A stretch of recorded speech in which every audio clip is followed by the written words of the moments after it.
धर्मं कर्मं च संयोज्यं तेजो मंगल संभवम धनुषे स्थितो यो देवः तम नमामि कुजयुतम। मैं उस मंगल देव को प्रणाम करता हूं जो धनु राशि में स्थित होकर धर्म और कर्म का संगम कराता है। ऐसे मंगल देव वास्तव में प्रणाम करने के योग्य है। आज हम इस वीडियो पे बात करेंगे मित्रों, मंगल का धनु राशि में गोचर करना मतलब अग्नि से अग्नि मिले तो कर्म का होगा महाविस्फोट, कर्म का बनेगा योग। मीन लगन और मीन राशि के जातकों के लिए क्या प्रभाव मिलेगा मंगल महाराज का धनु में गोचर करना, मतलब आपके कर्म के घर में गोचर करेंगे। भाग्य का स्वामी कर्म के घर में, तो कर्मम शुद्धम फलम मंगलम में भवतम प्रभो धैर्यम वीर्यम में ददातु धनुषे स्थिते भौमा शुभ। हे मंगल देव, मेरे कर्म पवित्र हों, सच्चे हों, इससे हमें फल मिले। धनुराशि में स्थित होकर मुझे धैर्य, साहस और विजय दीजिए। ऐसा मंगल को प्रणाम करके आप आगे बढ़िए।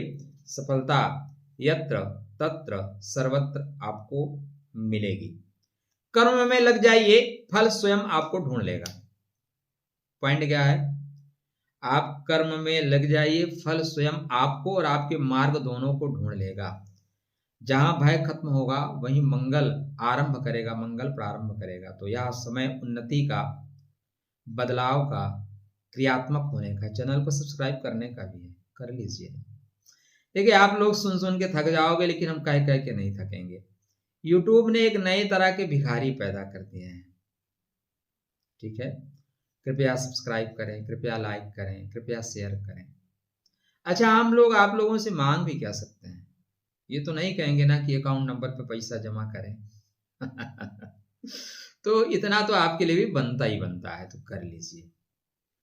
मीन राशि में मंगल का गोचर कहां कब कैसे देगा फल, चर्चा का केंद्र बिंदु यही होगा।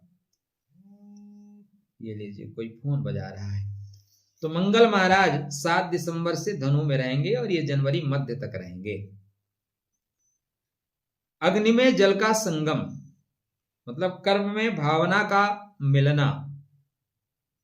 यह समय ऊर्जा, कर्म और उद्देश्य को सही दिशा, सही निर्णय देने का समय होगा।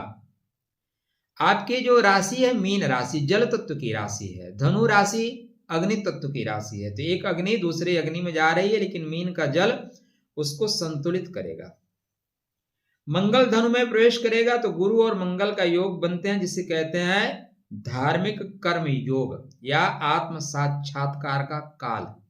यह आपके लिए जो योग बनेगा वह वास्तव में धार्मिक कर्म योग का काल है। मंगल धनु में प्रवेश करेंगे तो आपको कर्म के क्षेत्र में लाभ होगा। पाराशरी राजयोग बनता है आपके कुंडली में। पाराशर मुनि कहते हैं कि जब नवम भाव का स्वामी 10वें भाव में आ जाए तो राजयोग कारक होता है, मतलब आपके कर्म में गति मिलेगी। कर्म के क्षेत्र में बहुत मजेदार आप काम कर रहे हैं, बढ़िया काम कर रहे हैं भाई, आनंद मिलेगा ऐसा आप काम कर रहे हैं। उद्देश्य और करियर स्पष्ट रहेगा, गति के साथ आप आगे बढ़ेंगे। एक्शन विश्वास से भरा होगा। ऐसा नहीं है कि यूं ही बल्ला घुमा दिए, बल्ला घुमाए तो पीछे पलट के नहीं देखेंगे, पता है छक्का ही जाएगा। तो जो कार्य अब तक आप टालते रहे हैं उन कार्यों को पूर्ण करने का समय आ गया है। अतः लक्ष्य पर आप फोकस करेंगे। निर्णय क्षमता और साहस आपका बढ़ेगा, आत्मबल बढ़ेगा, सामाजिक प्रभाव आपका बढ़ेगा। करियर के क्षेत्र में नया परिवर्तन, नई जिम्मेदारी मिलने के योग बन रहे हैं,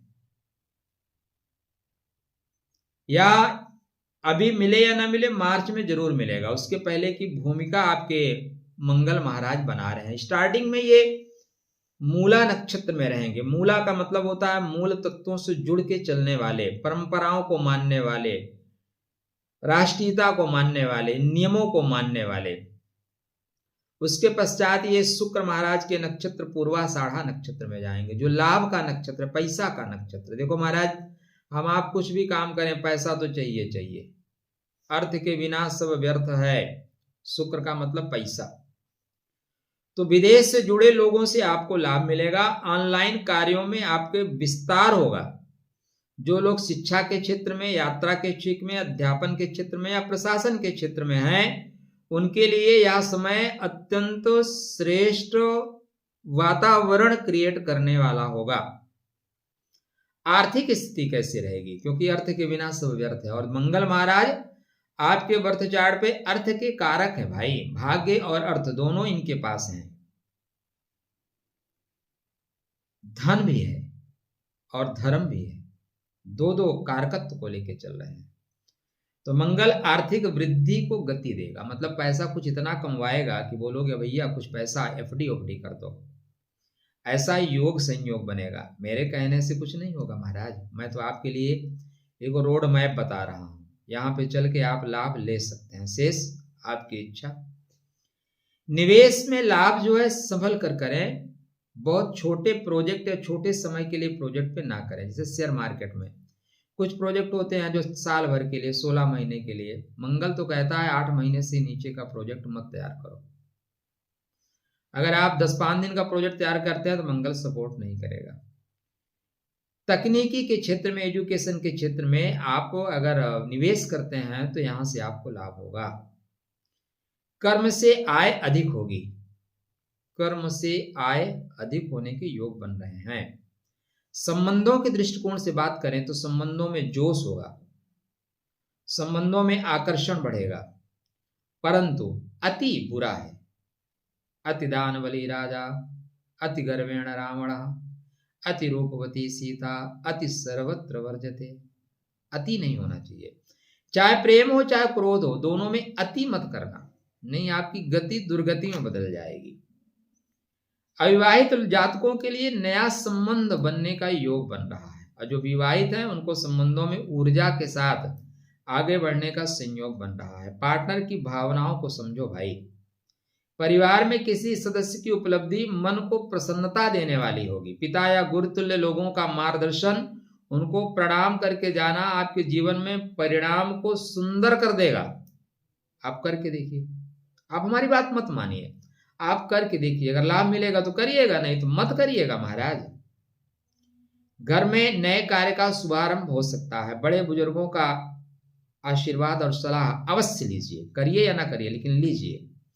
स्वास्थ्य के दृष्टिकोण से थोड़ी सी नींद में कमी आ सकती है, क्योंकि एनर्जी आपकी ज्यादा हाई रहेगी। काम बोलेगा यार काम कर लेते हैं, सोने का तो क्या है, कल ही कर लेते हैं।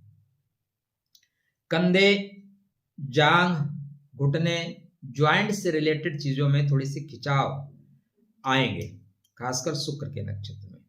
इसलिए आप योग करें, प्राणायाम करें, ऊर्जा अपने संतुलित करते हुए चले। क्राम क्रीम क्रोम सा भौमाय नमः, हनुमान जी महाराज की उपासना या कार्तिकेय के मंत्रों का जाप करें, सुंदर परिणाम मिलेगा। मानसिक स्थिति, धर्म और कर्म दोनों जागृत हो रहे हैं। आत्मिक कर्म सिद्धि का समय है। जीवन का लक्ष्य स्पष्ट होगा। मंगल की कर्म, चतुर्थ और संतान तीनों घर को एक्टिव कर रहे हैं। कर्म पे रहेंगे, चतुर्दृष्टि आपकी लगन पे रहेगी, 7वीं दृष्टि सुख के घर पे रहेगी और 8वीं दृष्टि पंचम भाव पे। तो कर्म को एक्टिव करेंगे, लगन को एक्टिव करेंगे, चतुर्थ भाव को एक्टिव करेंगे, पंचम भाव को, 4 ग्रह को एक साथ एक्टिव कर रहे हैं। सबको बोलेंगे बेटा उत्तिष्ठ जाकर। इसलिए उन्नति होगी, पहचान मिलेगा, प्रगति के नए अवसर मिलेंगे, आय में वृद्धि होगी। केवल मंगल को आप ठीक रखिए। सुख की दिशा में मंगल आपको बढ़ाने के लिए आ रहे हैं। हनुमान चालीसा का पाठ, बंदरों को गुड़ चना खिलाते रहिए, नारायण कृपा करेंगे। राधे राधे, जय श्री कृष्ण।